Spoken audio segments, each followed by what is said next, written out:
What's going on, everybody? Episode 2. Excited we made it to episode 2. I didn't know if we was going to make it, but we did. But really excited to get to it. An amazing week of Big 12 basketball, of course, because it's the best conference in America. So, man, enough with the small talk. Let's get to it. What we got? Let's get into it. Like you said, man, get into episode 2. Really excited. Another great week of Big 12 basketball. Oh, wait. Hold on. I got one thing. Talk to me. Man, hey, I need y'all to find me a better partner, because being a part of a partnership is teamwork. As you can see, like, I need a haircut, and this dude, straight from the barbershop, he ain't tell me we was just getting fresh cuts before we shot. So, like, I apologize for not looking up the part, but it's not my fault. It's my teammate. But go ahead. Listen, man, when you realized how rough I looked last week, I had to make sure I showed a better representation of myself. That's what it was? My mama told me better than that. Yeah, next time, let me know, though. I got you. Well, 12 only this week. Some really good games, but I want to get started with some chatter that we kind of heard on Twitter and on TV about the Big 12 is the best conference in college basketball, right? And a couple of things that we've seen that kind of back up the claim of whether it's the best. 8 of the top 30 net teams are from the Big 12, right? The next conference is the Big 10. 11 of the 14 ranked in the top 11 of strength of schedule are from the Big 12. So when you look at remaining strength of schedule, right? Of the 14 teams in the Big 12, 1 through 11 have the toughest remaining strength of schedule in the country because they're playing against each other. Yeah. Right? And the premise was that they schedule really poorly in the non-conference.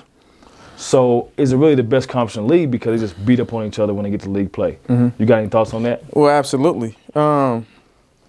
Kansas beat Tennessee. They're pretty good, right? They are. Kansas beat UConn. All the experts saying they're the most complete team. Kansas Number beat one in the them. country. Kansas beat Kentucky. Yes. And so Baylor beat Auburn. Yes. That was an amazing game. That was a great especially game. Well played for a first game. So if Kansas beat all these teams that we say are good, and then they go to the Big 12 and they have 3 losses already, not halfway through, what does that say about the rest of the league? Now, I think that maybe the off-season schedule isn't as strong as it's been for the Big 12 as previous years, but I still don't think it's bad. You know what I mean? And like I told you off air, I think that when you talk about the Big 12 and you talk about, I think there has to be consideration for what you just said. You know, why do people schedule so tough? So that they can, prove that they're a tournament team, so that they can, be tournament tested when they go to the tournament. But if you play in a league where, I think that Oklahoma State's last, and who's next? West Virginia. West Virginia beat who? West Virginia's beat Kansas. They've beaten Kansas. Yep. So that kind of proves my point. So, like, go look at the Big Ten. Go look at the ACC. Go look at all these other schools. It's West Virginia beating Kansas. You know what I mean? So I think that kind of squashes that for me. No doubt about it. And trust me, man, the strength of schedule and trying to schedule is an art in college basketball. And as a coach, as a staff, you're thinking about trying to give yourself the best opportunity to get an at-large bid if you don't win your conference tournament. For sure. So how do we do that?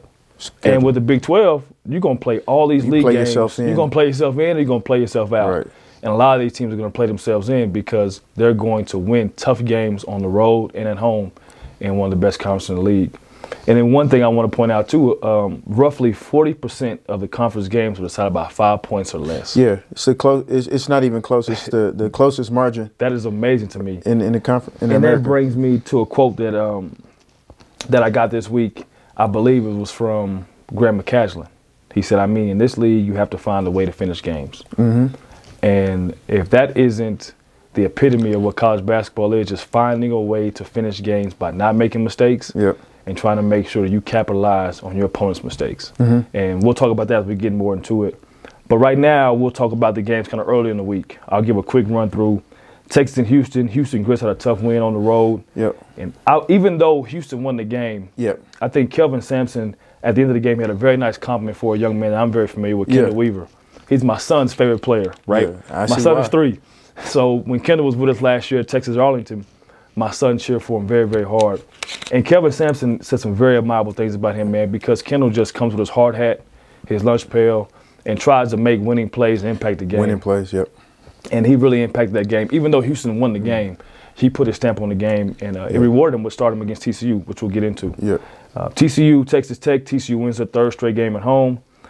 Oklahoma and Kansas State. OU stopped their skid on the road with a great defensive effort at Kansas State. They needed that. What was it? Like, I think I texted you. How long was it before Kansas State scored a basket? They went about 6, 7 minutes. I think with about 5-6 minutes left, I think Kansas State may have had 10 points or less. So really good defensive effort for Oklahoma. Baylor, UCF. Baylor got a tough road win in Orlando, a place where teams have gone and lost. Yeah. So they were able to go on the road and get a nice win. Yes. In WVU, West Virginia, and Cincinnati, like we said, hard to win on the road. West Virginia beat a Cincinnati team that subsequently beat Texas Tech, as we'll get into this weekend. Those weeks' game led into the weekend's games, and we'll start first with Texas defeating TCU at home in Fort Worth after TCU has won 3 in a row and Texas lost 2 in a row. Yeah. Longhorns, they close out the game on a 13-2 run. I'm going to say 13-2 Max Asmus run. Woo. Talk about finishing games, the closer. He finished with 21 points. Dylan DeSue finished with 15 and 17, a guy who you love. Shout out to Coach Rodney Terry. Got his 200th career victory, so great for him. Texas has Iowa State on Tuesday, which will be their 6th game versus a ranked opponent in a row. Talking about the best conference. Yeah. And then TCU, Emmanuel Miller, 15 and 5. Their first loss in 4 games, right? So they've been playing really good basketball. They got off to a really good start, and they have Iowa State next Saturday. So, got any thoughts on that game for us? Yeah. Well, first of all, even like going back to the Houston-Texas game. Yeah. That big Monday game, that was a hell of a game. That was a hell of a finish. I think that, and the reason I mentioned that game is I think that even though Texas lost and there's no moral victories, there was a point in that game where, speaking of quotes, I got one for you about the Big 12. I don't know if you've heard of him. It's a guy named Rocky Balboa. But, it's one of my favorite quotes. I actually mentioned it in my book. It said, it ain't how hard you hit. It's how hard you can get hit and keep going until you win. Yep. And Houston tried to knock Texas out of that game. They did. They had lead, and Texas had a lead too. And Texas took it on the chin, and then it turned into a possession game, and they just happened to lose. But I think sometimes why we don't want to lose, your winning character shows up in a loss, and I think that was the case. And I think that like how they responded to getting hit against Houston is why they were able. That same DNA is what allowed them to go on the road. 100%. I mean, that was as electric of an environment at TCU that I've seen. And TCU's playing good hoops. TCU's playing good basketball. They play good defense. And TCU got off to a really, really good start. They did. So they tried to give them a knockout blow. But I'm going to tell you this, and I'll probably insert the clip, but the second half of the first half, to close the first half, that was championship basketball by Texas, and it started on a defensive end. I'm talking about getting into the passing lanes. Your boy Kendall Weaver, right? And DeSue. Like, I sent you a clip. Like, this is a clip that everybody that's serious about what winning basketball, like a lot of times people don't understand when they hear a coach say winning, he makes winning plays. I sent you the clip. Dylan DeSue made 6 straight high-level winning plays and in different ways. He picked and popped for the 3. And then he comes back on the other end and gets vertical walls up. He gets a deflection. He's active and engaged on the ball screen. Gets a deflection.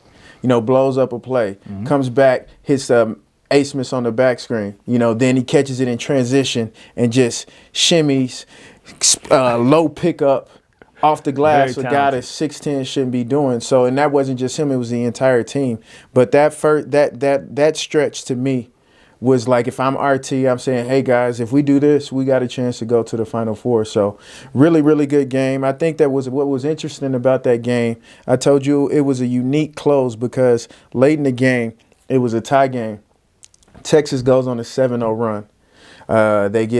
Mitchell gets an and one, a big time and one. They go down, they get a steal, they get a score, and then they get another stop. Then TCU responds with a 7-0 run to tie it up. And then, like you said, that's when Asmus just closed. Yep. I mean, he just closed. And what I like about that, our boy King McClure said it a lot. One of the things that's most impressive about him this year is his improvement on defense. And that play, tremendous. What ignited his personal run, Miller's coming down on transition, And like, I mean, he could have just easily just conceded, but he figured out a way to just get in his way, cause a turnover, then he gets hot. No doubt about it. And he's capable of getting very hot. Yeah. So when he was at Oral Roberts prior to being at Texas, I was at the University of Denver and played against him for 3 years. And he was one of those guys where we tried to pick on him defensively. Right. Because he didn't expel the same energy defensively as he did offensively because he was asked to do so much. Now, to see him at this level and providing that defensive intensity and effort that he's giving every single night, man, it's really refreshing to see him doing it on both ends. Yeah. It's just a maturation of a player. Yeah. I do not like the term two-way player in basketball. This is not football, right? If you're on that court, you are required to play defense and required to play offense. So as a guy who now is at the new level, he has a different responsibility trying to lead a team who has championship aspirations. To see him giving that effort offensively and defensively, it's a real shout out to Max Aceman. Yeah.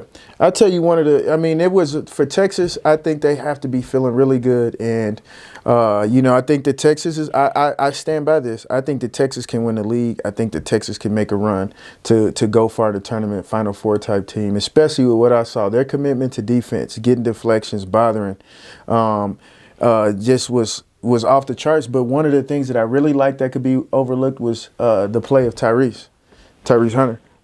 He just fit. And I think that he was comfortable. He was explosive in transition, got downhill, but he was a very disruptive defender. I think when you talk about the game within the game, between him and Weaver's defense, I think that Jameer Nelson Jr., he went 1 for 8. Yes, and then they limited Tennyson to 2 for 5. Mm-hmm. So that's what 3 for 13. And TCU's not winning if they go 3 for 13. And I think it was when you look at the stat sheet, I think that you have to, and you watch the game, and you could say, well, dang, he only shot 8 times. He was only able to get 8 shots. Only able to get 8 shots, yeah. There's levels to defense. Texas played in a way where it wasn't even, we're not even going to give you space. Like there's a play that I showed you about your boy Weaver. When he came, when he defended the pin down, when he defended Tennyson and all that, you know what I'm saying, just blew the play up. They blew the play up tons of times. So they use their athleticism, their grit, and their overall determination to not lose that game. Yep. To help win that game, right? It's just that simple. TCU was playing well, but Texas just refused to lose. Even though TCU got off to a good start, they got up, they took a hit, they hit back, and they were able to come away victorious. Very similar when you talk about midweek games. Texas did to TCU what TCU did to Texas Tech in the midweek game. Mm-hmm. Mm-hmm. No doubt about it. We'll move on. We'll go a great game between Oklahoma State and Kansas State. Oklahoma State trying to avenge a loss they had previously when they lost to Manhattan, where they controlled the game. Mm-hmm. And then down the stretch, Kansas State made some really good plays to come out with that victory. Looks like Oklahoma State did the same thing at Gallagher-Iba. And even Kansas State had an opportunity to tie it at the end with Tyler Perry missing a 3. After a lopsided loss, Oklahoma State was able to bounce back, right? Yep. Young boys. 2 out of the last 3. 2 out of the last 3. And then they lost Bryce Thompson to a torn label. Yeah. So hopefully he gets well soon. Yeah, prayers up for sure. Javon Small led them with 18 points. One thing that was great for them, they had 5 guys scoring double figures. Yeah. And then they had great production from a freshman from Killeen, Jamar Keller, who I think will be a really good Big 12 player as he continues to grow and progress. Brandon Garrison, their freshman, another freshman big, had a really good game. And the season split up. And they go to Houston on Tuesday. Yeah. So Kansas State, 4th straight loss. Their lead guard, Tyler Perry, with 19 points. Mm-hmm. 4 straight losses, but it's a tough league. I think those guys will get it figured out. Yeah. Very experienced in the league. They'll get it figured out and see what they got to tweak to adjust to get it back right. But they don't have much time. They got Kansas on Big Monday tomorrow. Short turnaround can be a good thing or a bad thing, right, Coach? For sure. And in Manhattan. So they'll be in the Octagon of Doom with them people going like this in their home territory. And not the same dominant Kansas team that's been in years, and they've had trouble in Manhattan in the past. So we'll see what happens. Yeah, I mean, well, as you know, like Manhattan's a tough place to play, but it's especially tough when the Jayhawks come to town. Yeah. And I think that obviously, like when you talk about a rivalry game and you're playing on the road, I was telling somebody, about Auburn, Alabama. Auburn winning Alabama. I said, you playing your rival on the road, man, it don't matter what the record is. So, yeah, I think that, one, I'm happy for Coach Boynton.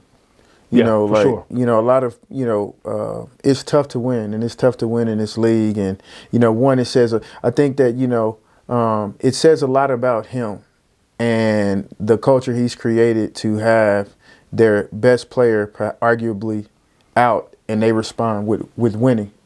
You know, so just to have a lot of respect for him and their program, the way they're handling, you know, righting this ship. So No doubt about it. But I think as it relates to Kansas State, I think that they play extremely hard.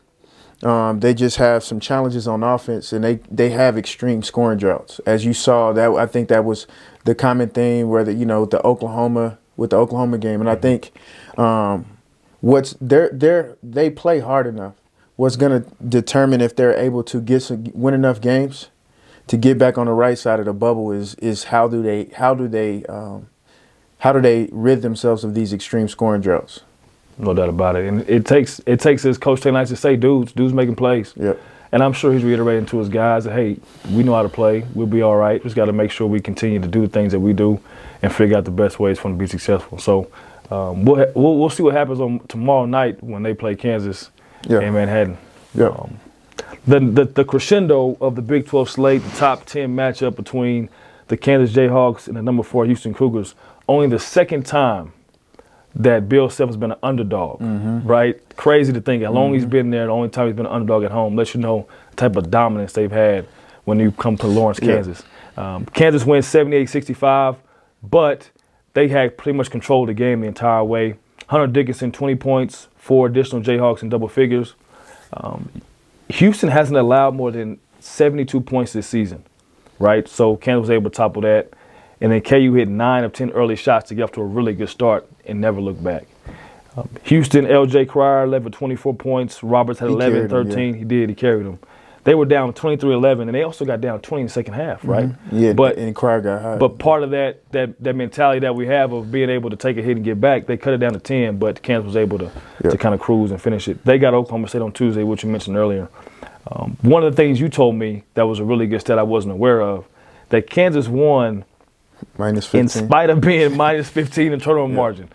That's incredible. 18-3, yeah. That's incredible, man. Talk about this game and kind of what you saw. Yeah. First of all, like, one of the things I'm really happy, like you talk about it, we've talked a lot about just enjoying coaching adjustments, right? Yeah. And so, like, I'm glad that this is a round robin.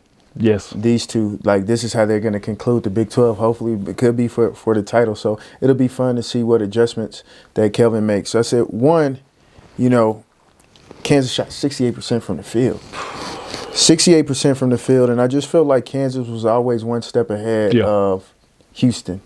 They had answers. Some coaches are the type, like you say, that from game to game they are good at just making adjustments, where other coaches, their strength is like, no, this is what we do and we're going to impose our will. And Houston tried to do that and they came up short. Hunter Dickinson, I think that his skill set really showed in this game. Well, how about this? How about your 4 and 5? You get 11 assists from your 4 and 5.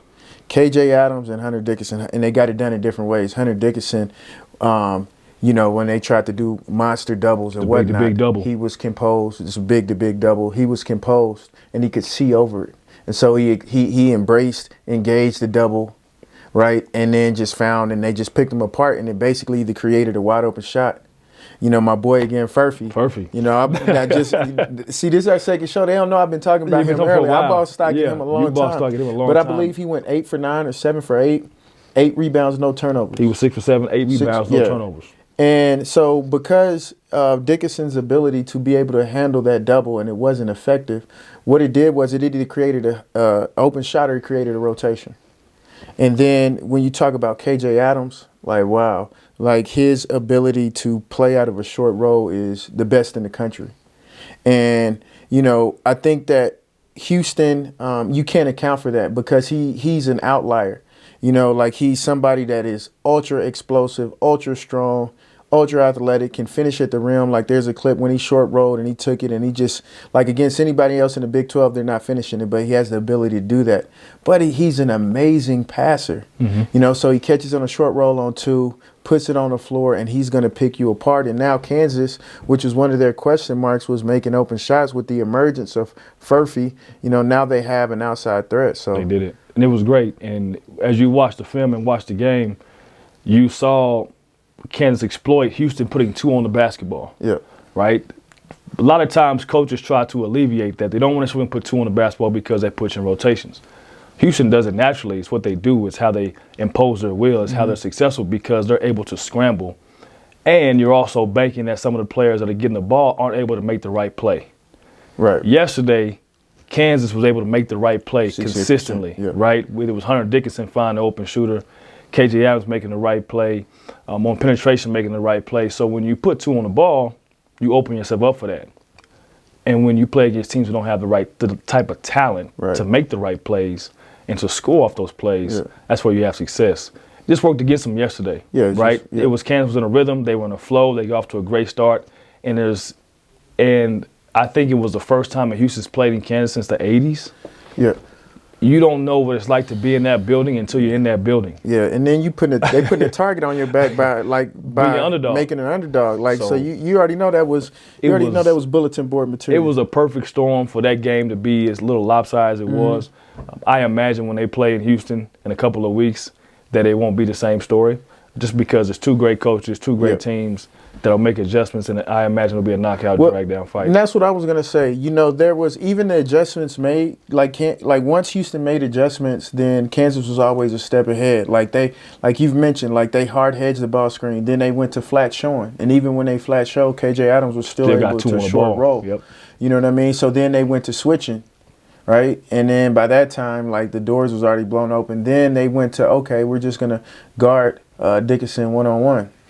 Jump hook you to death because he got the jump hook with both hands. He's very skilled, man. And as I didn't watch him as much as at Michigan, right? Knew he was a good player because Michigan was having success with him. But watching him more in the Big 12, he's very, very skilled. He's poised. He's patient. And I see him, and he's like this. He doesn't get too high, doesn't get too low. Yeah. He looks like this. So it's refreshing to see another big guy who kind of becoming a little bit extinct in today's game, right? The true bigs. Playing like a 5-man and wanting to be a true 5-man. So, good win for Kansas, and I'll be very excited for that rematch that happens in Houston. Yep, so, tapped in for sure. As we move on, UCF, teams going there, the ranked teams going there and lose, man. They dropped number 23 Oklahoma in Orlando for their second win against a ranked opponent at home. First time since the 18-19 season.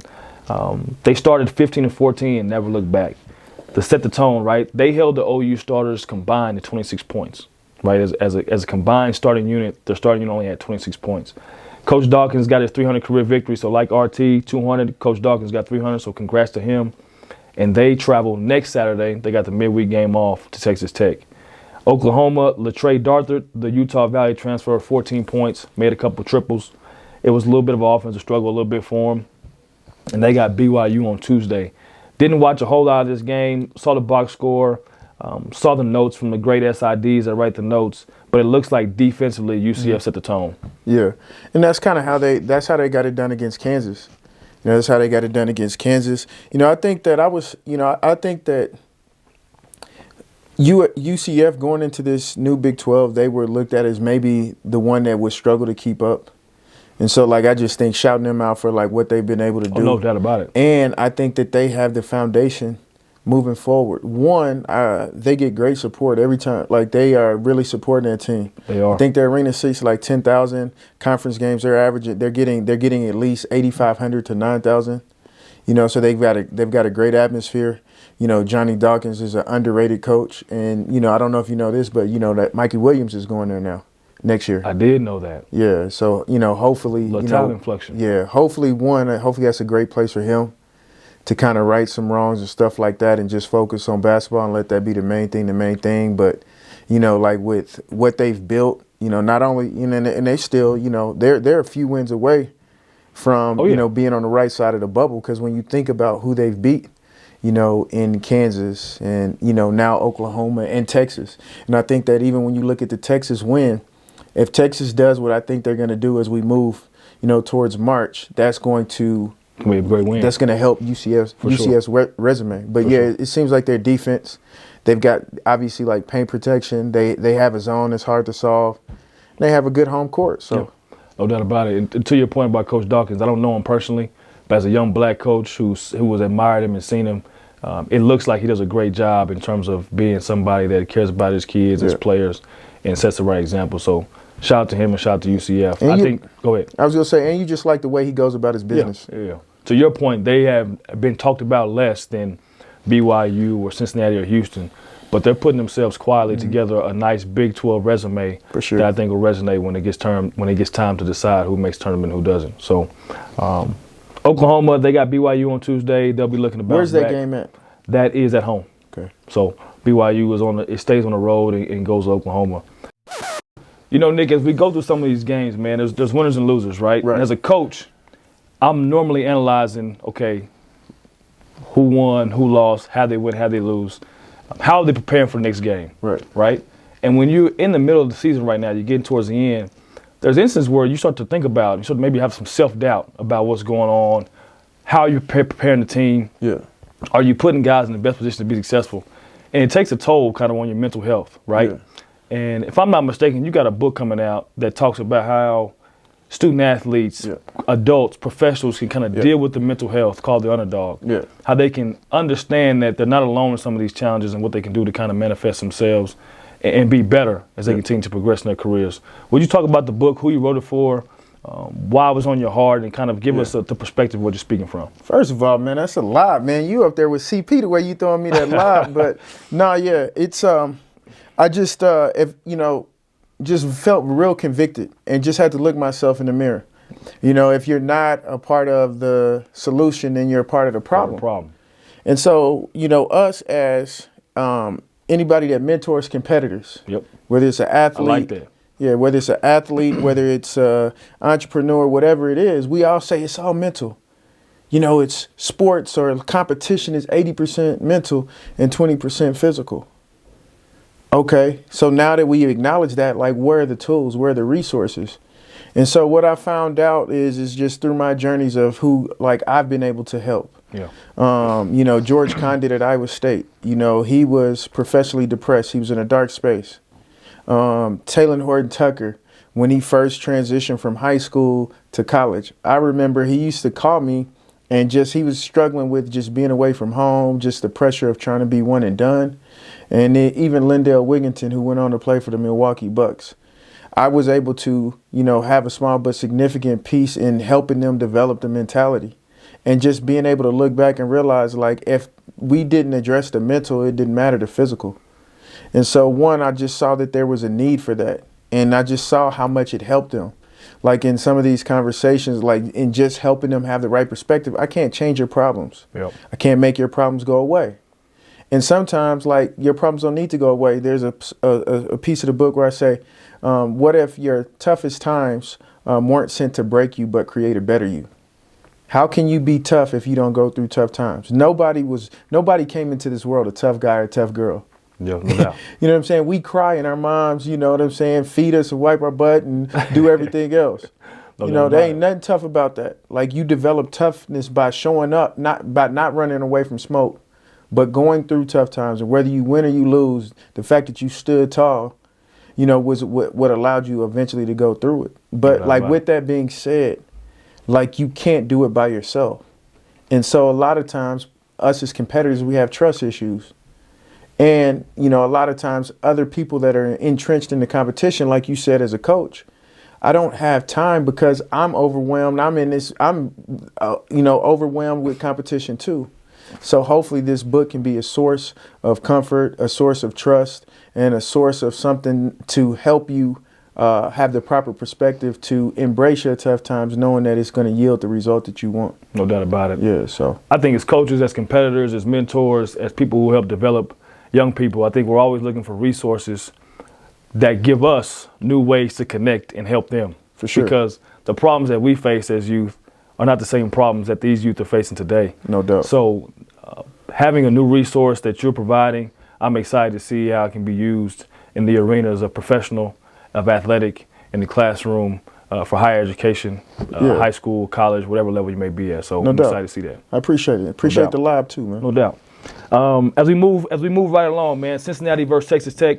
Cincinnati stuns number 15, Texas Tech at the crib. 75-72 in West Texas. Lukosius, who I'm starting to become a big fan of, led the team with 16 points, and he had a game-winning elbow jump shot that was oh so smooth, like you just said.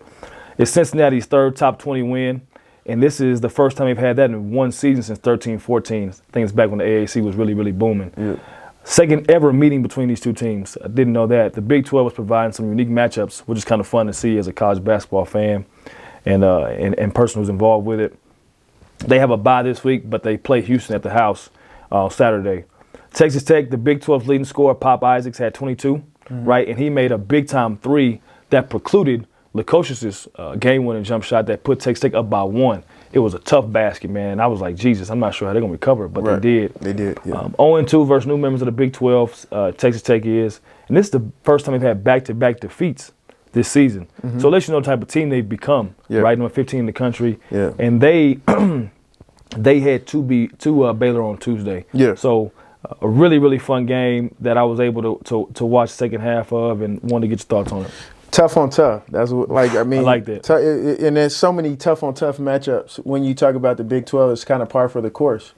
And I think that, you know, before we even get into it, when you think about that tough on tough with the Big 12, you know, that's kind of one of the reasons I enjoy watching it is because, you know, toughness isn't an option. No. Everybody, you ain't going to out-tough nobody in this league. And I think that, you know, that's what was evident here. You know, you know, like you said, Isaacs makes his 3, and most teams would have folded. But again, going back to that Rocky quote, okay, you hit me, bam, Lukosius comes back, no problem, operates off the ball screen. I think he was a difference maker, just having it. And I think that's what you have to have going back to, I believe you said was it Graham McCaslin that said that making plays down. You got to have a closer. You got to have somebody to make plays down the stretch, and they had that. You know, I think that one of the things that hurt Texas Tech is, you know, it was the worst possible time for Toussaint to get in foul trouble and foul out, because it was also the time where Isaacs was missing shots that he's shown himself to make. You know, it just wasn't his night. You know, he's somebody that takes tough shots, but he makes them. Oh, makes them. He was missing those floaters. He was missing those, you know, those hezzy pull threes and all of that. So it just wasn't his night. Obviously, Cincinnati had a lot to do with it. And just, you know, even just in all the games this weekend, man, one of the things that really stood out to me, and I apologize that I didn't mention this about the Kansas game, is contesting. You know, I see, like, when you watch the game within the game, like, everybody, like on defense, people are contesting shots and then blocking out. Like Kansas, going back to the Kansas-Houston game, I apologize for not including that, but one of the biggest things is Kansas blocked out. Yes, because Houston is a street fight. Houston was not getting anything, and then you could tell they were intentional, physical, old-school blockouts, not to just check and go, like old-school blockouts, but getting back to Cincinnati, you know, that's what they did, you know, and that's what you have to do to win on the road against a top 20 team, which is what they did. So, like, I think that that's a great win for Cincinnati. Like you said, 3 top 20 teams. I think that they're going to get in because I think that they're going to beat – I think they're going to pop somebody at home, whether it's a Houston or an Iowa State. I think that they have everything that they need to win some games down the stretch. Like you said, man, tough on tough. And I don't know Wes Miller very well. But it seems like his personality is toughness. Yeah. It seems like his personality is the fact that, like you said, if I get knocked down, like, we're going to keep coming. And it looks to me from the outside looking in that his team is taking on his personality, and they're playing, they're navigating, they're figuring things out on the fly, and they're getting better as time goes. And Texas Tech the same, right? Top 15 team. They've already eclipsed their win total from last year. It's pretty evident, man, that whatever Graham McCaslin goes, they win. So it'll be interesting to see if they can bounce back and stop a little skid from happening when they go to Baylor on Tuesday. Tough on tough again. Tough on tough again. Next game we got is BYU West Virginia. BYU beats West Virginia. The first meeting in Morgantown since 1947. Wow. So, like we're talking about, the Big 12 provides some great, unique matchups. Fousseyni Touré. I listened to his pronunciation on the website, so I think I said that right. So if I did, I apologize. A season-high 24 points, kind of an unsung hero. Hasn't produced that much this year, but was asked to step up and produce, and boy, did he. Game of run, just like basketball is. 8-0 run to finish the half, push the lead, 38-29, and they never look back. 19 second chance points on 19 offensive rebounds. That'll always hurt a team. Got to keep guys off the glass. They go to OU on Tuesday. West Virginia was led by Kirk Crystal with 23 points. Their three-game home winning streak was snapped, right? So we're talking about West Virginia, who hasn't had as much success as they probably would like, but they've been able to win at home. So a home loss they probably weren't looking forward to earning. And they go to Texas on Saturday looking to kind of get back on track against a tough UT team. Mm-hmm. Yeah, I think that, I didn't get, that was in that window of games. I didn't get to watch that. I paid attention to the box score, watched a little bit of highlights, but BYU, much the same as UCF, I think that you respected BYU as a basketball program, yep. But to do what they've done, is quite impressive. You know what I mean? To go to Morgantown, a place where Kansas lost, and win. So it'll be tough because I imagine they're staying on the road. Yeah, they're staying on the road. They're staying on the road. The thing about BYU that I thought would be a challenge for them coming to the Big 12 was just the difference of playing styles. Physicalness, athleticism. Yeah, right. BYU is, if you look at their teams, they're going to shoot a lot of threes. They're going to be extremely skilled, and they're going to be able to have a high-level offense. But what you've seen is they've been able to adapt as well, right? Good coaching, good players, great skill, and been able to match some of that toughness with that skill, which makes them dangerous. So it'll be interesting to see how they continue to progress in the league as well by doing what they do, but also making adjustments to be able to fortify themselves against some of these teams who maybe think or perceive as being a little tougher than BYU. Yeah. So yeah. Last game of the day, which was a really good one to watch. Back and forth battle, some goofy things happen in the game that we'll talk about. Baylor wins at home, beating number 12 Iowa State 70-68. Coach Drew, man, he was ejected for the first time in his career. Wow. And it was a little goofy. Like, it didn't necessarily seem like he earned that ejection. Some guys earn them. Right. I don't think he earned that one, but I wasn't calling the game. Referee called it how he saw fit. It was a game of runs. Iowa State had a 20-0 run. Right? That's crazy. That's wild. But then Baylor responded with a 14-4 run. BU was led by Ray J. Dennis with 18-7, who I love watching play, the transfer from Toledo.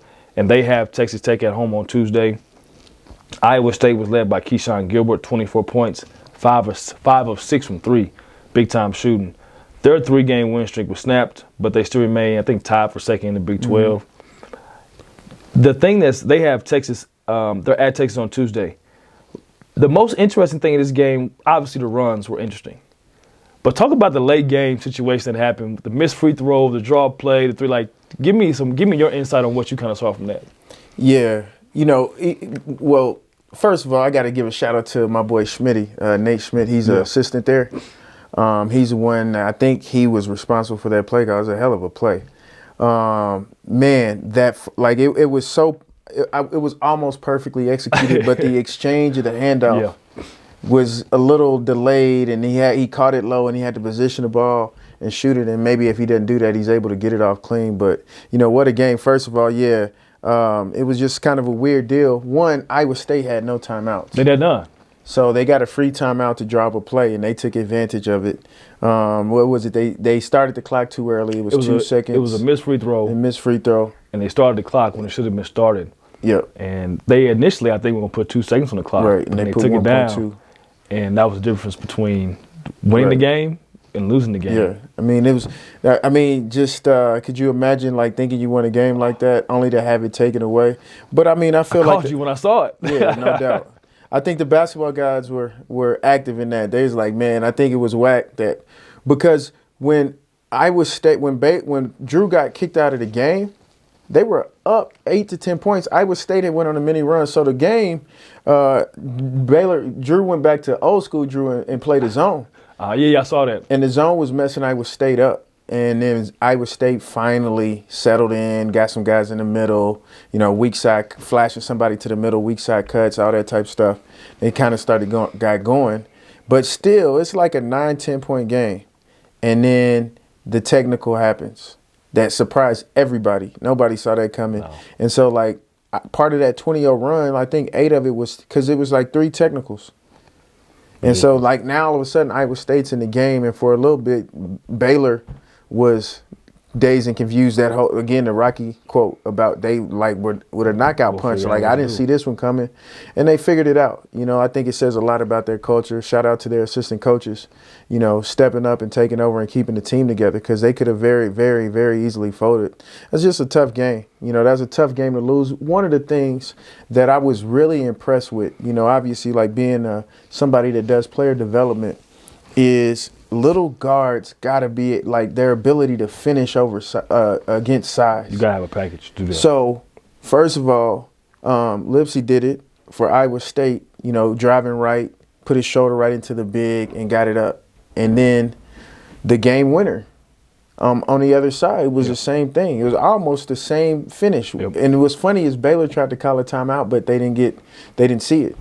And that was a hell of a finish. And now, like, high-level guards for any parent watching who, can my kid as a guard play at a high level, or any kid watching, as a guard, do you have those finishes around the rim? If not, I don't know.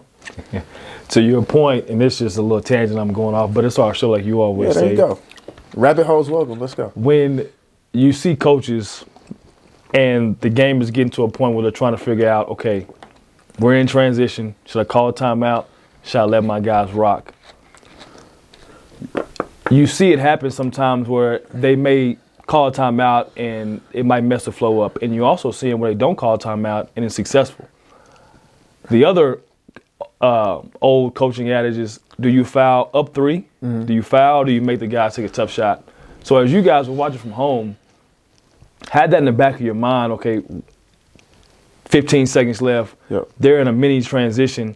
Does this coach call a timeout? Mm-hmm. Does he let his guys play? What's the result? What's the consequence? Right? We're up 3. The team has the ball. Do we foul, put them on the free throw line, or do we let it play out? Like, see the consequence. These are decisions that coaches have to make in the game. It's a feel, right? It's a feel. Like, more than anything, like, it's a feel. Like, you just got to kind of have that feel for the situation, feel for the team, feel for the other coach. Because the other part of it is like, where somebody's watching on TV, why did he let him play? Why didn't he call a timeout? Well, If you call a timeout, they get to prepare too. Now all of a sudden you got the best play. You done drew up the best play of your life, and they come out in a 1-3-1, or they trap the ball screen. They do, because that's what good coaching is. They're going to try to do something to disrupt you. Like, I'll never forget it. We're playing against UT Rio Grande Valley last year, and they call a timeout to try to win, to get a play to win the game. And because I scouted the game, because I had seen what they wanted to do, I told Coach what I thought they were going to run. And we made our defense conducive to stopping what we thought we were going to do. We switched the dribble handoff because they were going to be in pistol. We switched it, caused a travel. That's what happens. Right. So when you call a timeout, your opponent, they're doing their job at a high level, especially in this league. They have an idea of what your tendency is and what you want to run. So they're going to try to stop it by doing what they think is in their wheelhouse.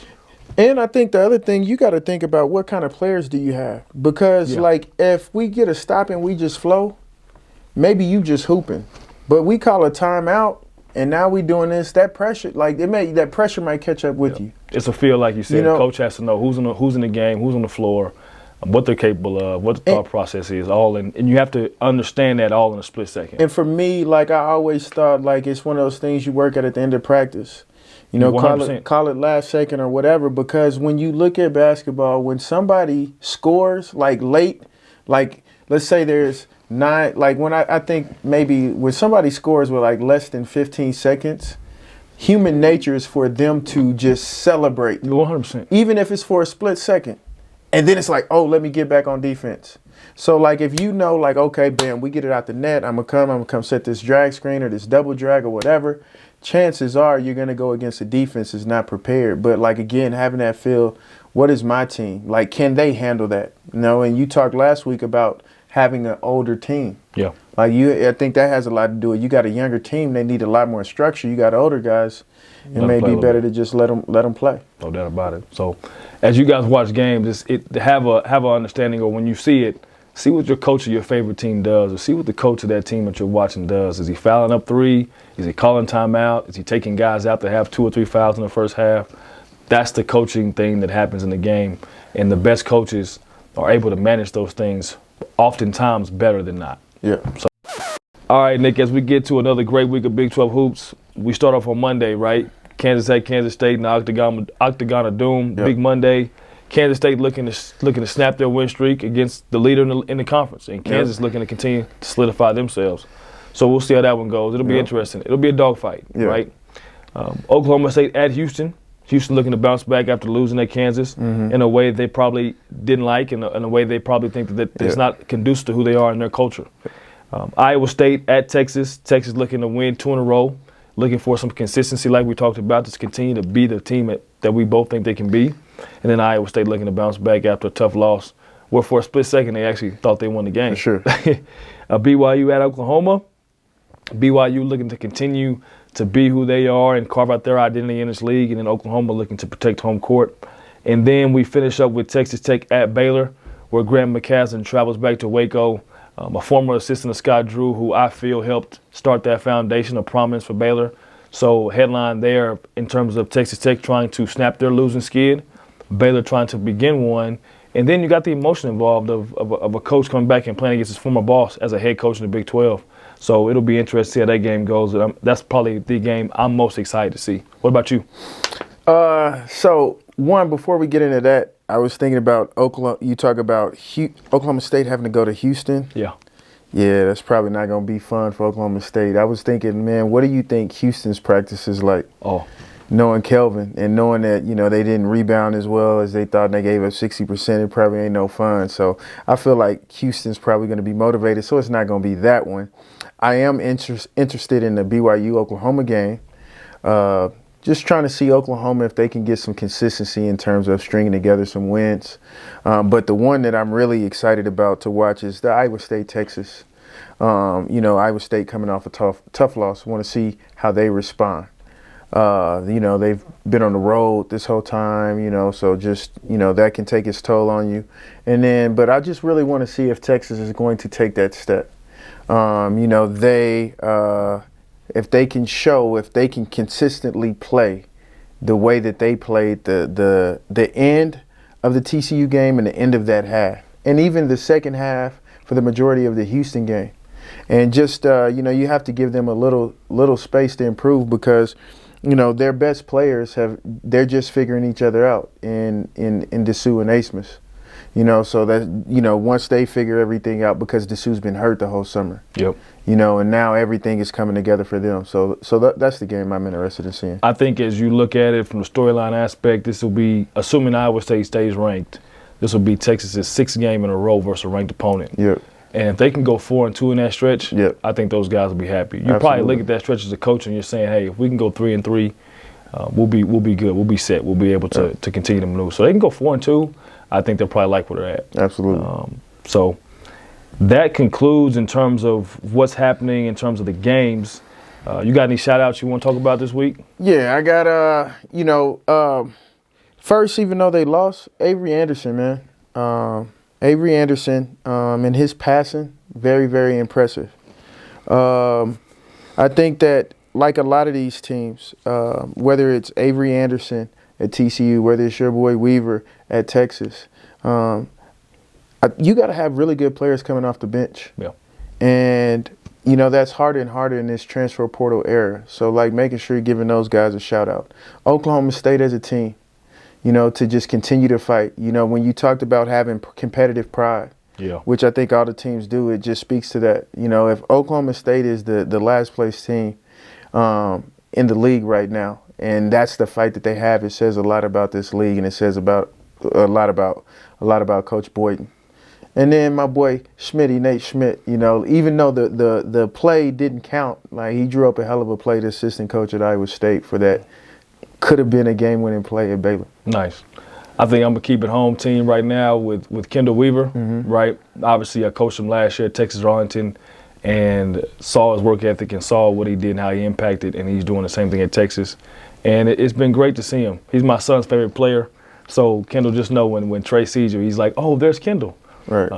The next person I think I'll shout out is the SIDs, the Sport Information Directors at all these schools. I get my information by reading what they say, their headlines, getting the stories, and being able to kind of put myself in the game, even though I may not have watched it all. So shout out to those guys who put in the unseen hours that people necessarily appreciate. So if nobody told you, I do appreciate you. Yeah. What a guy, man. Yeah. And then the last one I think is Lukosius from Cincinnati, right? I've been able to kind of watch him more as they've been playing the Big 12 this year. His size, his skill, his shooting ability. And even Coach Wes Miller said yesterday he's putting a lot on his shoulders and he's responding in a good way. So it'll be interesting to see how he progresses and how he continues, if he's able to sustain. Because like you said, as you get that reputation in the Big 12, and coaches are so good and schemes are so good, is he able to continue to be consistent and help his team win games? Not just do what he does, but impact winning. Yeah. And that's what really good players do. So those are my shout-outs. I forgot one. KJ Adams. KJ Adams. I mean, just his ability to make plays for other people. Yeah, so shout out. It's been a good year for him, man. He's went through some stuff early in the year, so it's good to see a young man deal with some of those things he's doing with and be able to be great for his team when they need him. Yeah. And then just if anybody, the few 15, 16, 17 subscriber followers we have, if you got any questions, man, just slide them in the comments on the YouTube. Especially, take advantage. Dwight is a hell of a coach. And so he probably won't be with us long. He'll probably be like the NBA players, one and done, because he's going to be coaching somewhere. So take advantage of really asking from getting a coach's point of view on those questions. So with that said, I have a question for you that, it relates to Big 12 in a way, but it's not what you would think. It's more about the coaching. You being somebody, your most recent stop last year at University of Texas Arlington as an assistant coach. Can you explain to our audience how tough it is to be a coach in this transfer portal era, where transfer portal is just like the rules have completely changed and all that, and how much of a stress is it, and how hard is it, how difficult is it for you to do your job as a coach in that space, so they understand what the coaches at their favorite Big 12 program are battling or up against? Well, I don't know if I can look at it from the perspective of being a Big 12 coach. I ain't got to that level yet. Yeah. But what I will say, thank you. What I will say is that as a coach at the collegiate level, you are essentially a crisis manager, right? There's little things that happen throughout the day where they may not seem big at that moment, but they impact whatever you're trying to achieve in that day, in that moment, in that week. So as you coach, you're trying to put those fires out. You're trying to make sure they don't become issues that become more. So that's what your day-to-day is. I tell people all the time that if coaching basketball was what the job actually entailed, it'd be easy, right? You're coaching basketball, you're trying to make sure guys are going to class, you're making sure the grades are good, you're dealing with some of your players in terms of emotional issues they may have, personal issues they may have, things that happen at the house outside of basketball. And then you're responsible for them. So you feel that responsibility. Their parents entrusted you, or their guardians or caretakers entrusted you with their development, their well-being. So that's always in the back of your mind as well. So you take all those things you're managing, and then you have to deal with the transfer portal on top of that. What it's caused in college basketball is where it strictly becomes 24/7. You're always on. You're always working. You're always trying to see what's going on nonstop. The way I equate it to now is free agency in college basketball, but there's no CBA, there's no union, and now you have agents coming into it where they're also inserting themselves into the equation. So it's not a whole lot of protection for some of these young men who are going from place to place, maybe under certain guises or promises or different things. So as a coach right now, and this is kind of what we said last year, was if you're a mid-major coach, you're probably going to lose maybe your best player or your second best player, because they're going to try to level up, I guess you could say. They're going to go try to produce at a higher level, whether it be because of the notoriety or it be because of the money now with NIL. You're probably going to lose your couple of players that don't necessarily play as much as they might like. So now you're losing maybe your least productive player, or your player who doesn't fit in the culture or fit in the system as much. So that's 4 guys of 13. And then you may lose 1 or 2 just because it may be eligibility, but they just like, hey, I'm going to try something different, right? This might not be a fit. So you have potential losing 6 players a year, right? That's not including guys who graduate. So let's say you believe between 6 to 8 guys a year on a team that's got 13 scholarships. So it's just an instance where it becomes really hard to build culture. It's really hard to build camaraderie. It's really hard to sustain a system to where you can continue to build. So now you're looking at coaches and you're looking at the ability of you as a coach. Are you able to get guys to buy in to you in a short amount of time, to believe in each other in a short amount of time, and to put aside their personal agendas for the betterment of the team? So where college basketball was typically about the coach's system and how guys will fit into the system, I want to say it's kind of turning now into how can these coaches get these guys to buy in and figure out what works best for the team you may have year in, year out, because you may have 6 or 7 new guys. So are you able to connect with them one-on-one as a person to figure out what makes them tick and get them to buy into you? And then hopefully that product will spew onto the floor and it'll be a good product. What does that look like demand-wise? I was told from a friend of mine that's current coach, he said, man, I don't even have time to work, a lot of times, to work with my own team.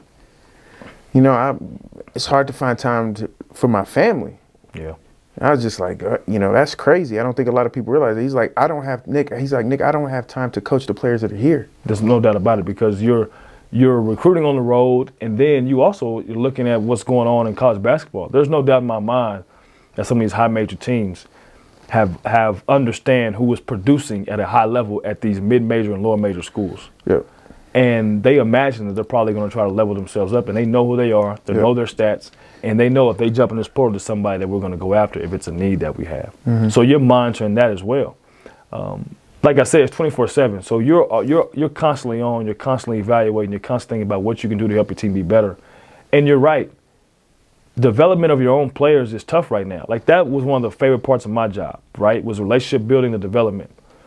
But at the mid-major level where I was, you have to understand, this guy gets really, really good, you're going to develop him out of your program unless there's mechanisms and there's things in place to help keep them.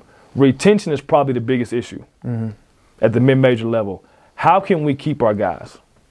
How can we provide what they need, whether it be financially, it be NIL, it be development, it be opportunity? How can we provide that opportunity for our guys to make them want to stay here? And that's probably the biggest answer, the biggest question that coaches have at the mid-major level. And I'm not sure the answer is there at that level. Even at the high major level, you see players going from Oklahoma State to TCU, Avery Anderson, right? You see Kirk Christer going from Arizona to West Virginia, right? You see Arthur Kaluma going from Creighton, after they've had a lot of success there, to Kansas State. They're looking for different things. Some of those happen because they want a fresh start. Some of those happen because they don't necessarily see eye to eye. Right? And some happen because they just want a new destination. Yeah. But the retention is probably the biggest factor that's happening right now in college basketball. How can we keep the players that we've put time into, that we've developed, that we've loved on, that we've cared for, and that we've given a lot of our energy to, and vice versa? Yeah. So now, Nick, part of what you do really well, man, and it's been player development, right? That's been your passion. It's been something that you put a lot of time into, a lot of effort into.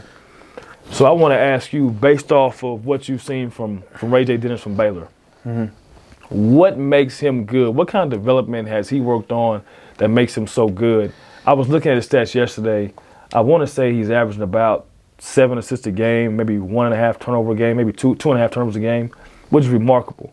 When you watch him play, what sets him apart? What allows for him to make the right decision at the right time consistently? I think that's because that's what he cares about. Yeah. Like, he doesn't care about anything else but making the right decision. Man, I'm glad you asked that, because that's something that I want to share with a lot of point guards that I work with at the high school level, because I don't think that they really understand what it's like, man. I think that when you're a point guard, man, you're a parent. I like that. You know what I mean? Like, so there's a responsibility. There's a feel. You know, you're a parent. Like, you got to have a feel. Like 100%. Your son, like, he doesn't have to tell you when he's hungry. You know he's hungry. Yep. You know when he needs a nap. So I know the ball needs to go here. I know this is the play that needs to be made. A good parent is not concerned about themselves. A good parent is concerned about who they're in charge of. So that's a point guard. When I need to score, I'm going to score. But I ain't going to score just to score. If I need to take this dribble, I'm going to take this dribble. But if I need to advance past the ball. And so, one, I think that, like, he's a great passer. What's a great passer? Somebody, you got to have two things. You got to be able to see it, but you got to have the skill to make it. Man, 100%. One of his like skills that's under talked about is, man, his angles on his pass. Like, it's just like, how I go back, how did he make that pass? So he's able to see it, but he has this unique skill, this unique ability that I'm sure he's worked on. You know, I was blessed to do a lot with Chauncey, and, you know, that kind of really just allowed me to take my player development to the next level. But because of the attention to detail of passing was one of the big things, passing from different angles. being diverse in your passing. So because of that, he's a strong kid. Like, he's got a strong frame. He's got broad shoulders. So he'll come off a ball screen and he'll see the play, but he has that feel, that patience, and that presence to, let me take one more dribble because I see I got him engaged. And I trust myself because I can make this pass with a different angle.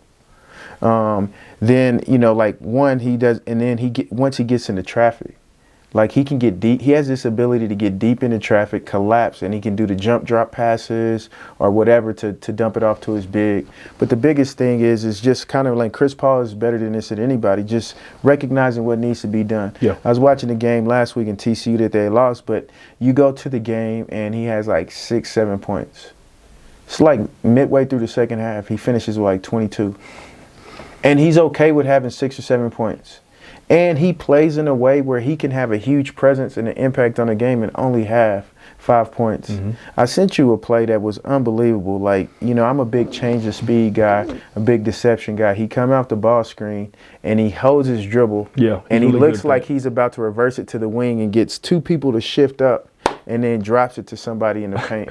I mean, those things are just high level. But I think just in summing it up, I could go on and on. I think that, as a coach, when you have somebody like him, you feel safe. Put you at ease. You feel comfortable. Oh, we on the road, 10,000. They on a 8-0 run. He's my point guard. I'm good. So and I think that a lot of that's a big thing with a lot of young point guards. They don't know. I had, 35 points. And, I did this, and this. But this is what I need, man. When I'm recruiting a point guard, I'm not looking at a stat sheet. I'm looking for feel. I'm looking at feel. How do you communicate with your team? How do you take coaching? What's your body language like? What's your presence like when you walk in a room? Like, when you walk in a room, does everybody notice? Or you just kind of like out there without trying? Just your presence. So, no, big fan. I think it's great points. And he's another player that we just talked about, the transfer portal, right? Came from Toledo. Really good player at Toledo. Watched him play last year in Florida in a tournament. And he stuck out to me, and just to see him producing at this level is great. Javon Small, another player at the American, great conference at Eastern Carolina, really, really good player there. Now he's at Oklahoma State, helping those guys develop and playing really well for them. So as you see some of these players that are coming from quote-unquote lower levels to one of the best leagues in the country, it's awesome to see their progression and maturation in their production. So for sure. That's all we got for today, right? That's it, man. We back at it next week. Week 3, why not? Week 3, why not? As long as they have us back. As long as they don't cancel us, we'll be back. Hey, what they say when you do your YouTube, like, comment, subscribe, follow, man. Do all that, man. We trying to get to like 15 followers or something, man. Help us out. 12 only, baby. Thanks for tuning in, everybody. Yes, sir. Peace.